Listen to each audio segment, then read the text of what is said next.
You check a flight at $79, come back an hour later, and it is $240. Did the seat get nicer? Nope, there is not one price.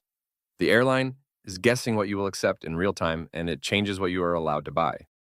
Same flight, same seat, same day. 1 minute it looks like a deal. The next minute it stings. That whiplash is not your browser being moody. It is the airline, showing you one of many hidden tiers. Think of it like a ladder behind a curtain. You see one rung at a time. People blame fuel, holidays, or magic cookies in your browser. Fuel matters over months, not hour by hour. Holidays matter, but not minute by minute. And most airlines are not slapping a special price on you as a person. They change which fare classes you can buy. Availability shifts. Your sticker follows. Here's the trick most sites use today. They do not read your soul. They read the situation. What city are you buying from? What day is it? Is there a game that weekend? They shape what is offered.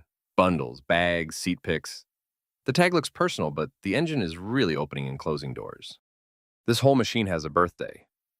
In 1978, the United States passed the Airline Deregulation Act. Before that, the government set routes and prices. After that, a price war. Suddenly, airlines had to be sharp. They needed a way to sell the right seat to the right person at the right time. American Airlines led the charge. They rolled out Super Saver-style deals to fill seats early. They also held back seats for late, higher-paying travelers. They called it yield management. From 1989 to 1991, they credited this system with $1.4 billion of extra revenue. That is not a rounding error. That is a business model. An MIT researcher, Peter Belobaba, added the math people still use. He called it expected marginal seat revenue. Here's the plain version. Each extra seat you sell cheap today risks losing a richer sale tomorrow. Protect some seats for later until the odds say it is safe to drop the fence. Look at an economy cabin. It is one room, but it is sliced into many codes. Y, B, H, Q, K, L, T, and more. Each code is a bucket with a different price and promise. You and I might sit side by side. We still bought different things. What changes from bucket to bucket? Rules. How far ahead you booked? Whether you can change or refund. Whether you stay a Saturday night if you miss a flight. Do you eat the ticket or can you reuse it? The seat cushion feels the same. The fine print feels very different. Airlines make a forecast for every flight. They draw a booking curve for how many seats should sell each day before departure. Then they watch the actual sales climb. If the line runs hot, cheap buckets close. If it lags, cheap buckets reopen. Prices look jumpy because doors open and shut. This does not take weeks. Many switches flip in minutes to hours.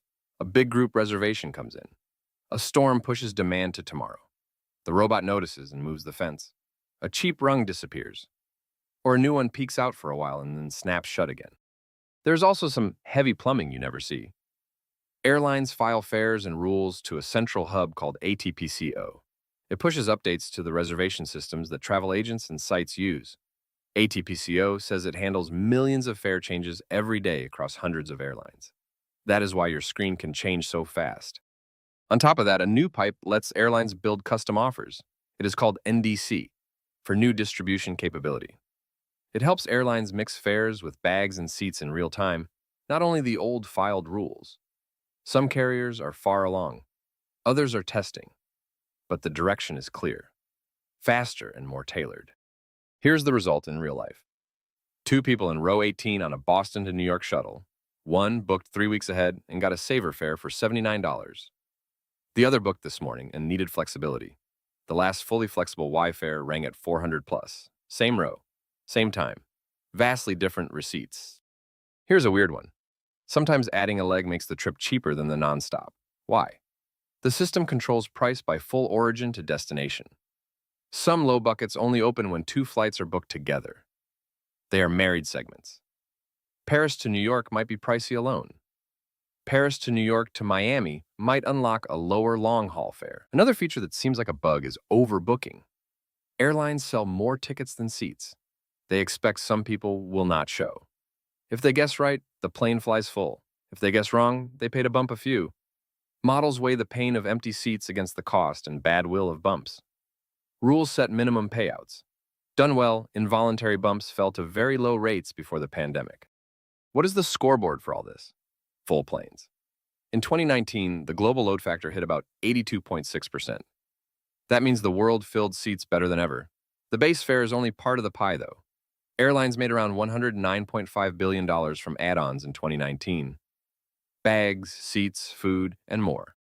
Revenue management does not stop at the fare. It prices the whole trip.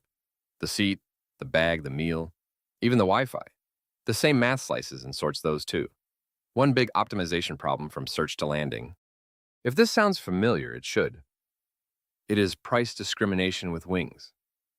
Think surge pricing for rides or day of sports tickets. Airlines mastered it first. The late 80s math still runs under today's machine learning layers. The system is not finding a fair price. It is finding your price. Quick pause. If you like seeing the money logic under everyday stuff, hit subscribe and stick around. We keep these clean, fast, and useful.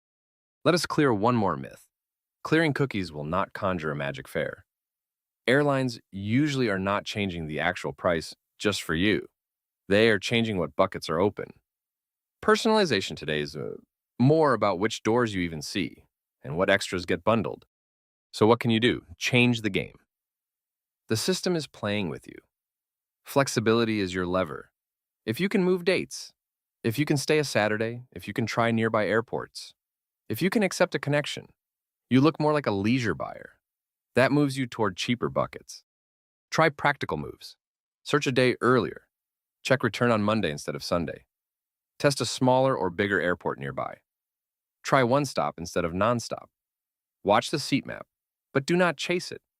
You are negotiating with a fence, not an agent at a desk. What should you not sweat? The superstition stuff. Private mode, different device, or a fake city in your profile. If a fare drops after you book, great. If not, do not beat yourself up. You did not lose to a cookie. A bucket closed. It happens fast. Here's the punchline. There is no the price of a seat. There is the set of buckets open right now. The system wants to sort you into the highest one you will accept. If you cannot be sorted easily, you get better offers. That is the quiet power of being flexible and patient. Airfare looks wild. Under the hood, it is strict old math pumped with fresh data. Deregulation lit the fire. Yield management poured the fuel. ATPCO and NDC move the parts. And your behavior tells the system which door to open. Change your behavior and you change your price. If you enjoy the hidden economics behind everyday life, subscribe and poke around the channel. There are deep dives on why cheap flights exist, why everything ends in 99, and how free apps make money. Thanks for watching and see you on the next one.